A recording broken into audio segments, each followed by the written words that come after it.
என்னப்பா ரெடியா? ரெக்கார்ட் பண்ணிக்க. ஹலோ கைஸ், இன்றைக்கி பார்த்தீங்கன்னா வந்துட்டு நம்ம ரஜினி சாரோட ஜெயிலர் 2 படத்துக்கான ஒரு வேறு லெவலான ஒரு அப்டேட் ஒன்று வெளியாகிருக்கு. ஸோ அதை பற்றி தான் இந்த வீடியோவில் நம்ம பேச போகிறோம். ஸோ மறக்காமல் எல்லோரும் வீடியோவை கடைசி வரைக்கும் பாருங்கள். அதுக்கு முன்னாடி நம்ம கூலி படத்தை பற்றி பேசியே ஆகணும்.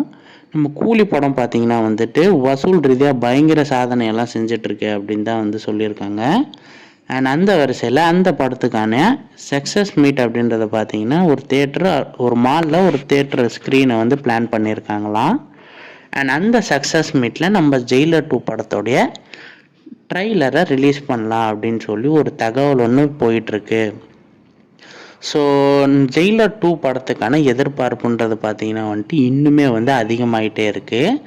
நெல்சன் சார் பார்த்தீங்கன்னா ஒரு பயங்கரமான ஒரு ஒர்க் வந்து பண்ணிகிட்ருக்காரு அப்படின்னு சொல்லி ரீசெண்டாக நம்ம சிவராஜ்குமார் ஒரு இன்டர்வியூவில் வந்து சொல்லியிருந்தார். அண்ட் அது மட்டும் இல்லாமல் நம்ம சிவராஜ்குமார் ப்ளஸ் சுராஜ் இவங்க 2 பேருக்கு ஒரு வேறு லெவலான ஒரு ஃபைட் ஒன்று வச்சுருக்கிறதாவும், அந்த ஃபைட்டை வந்து பயங்கரமாக செதுக்கிட்டு இருக்கிறதாவும் வந்து நம்ம சிவராஜ்குமார் வந்து சொல்லிகிட்ருக்காரு.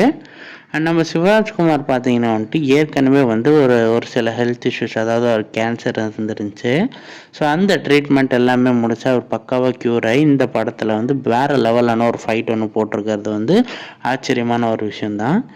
ஸோ ஜெயிலர் 2 படத்துக்கு யார் யாரெல்லாம் வந்து பயங்கர வெயிட்டிங்கில் இருக்கீங்க அப்படின்றத மறக்காமல் கமெண்ட்ஸில் சொல்லிவிடுங்க.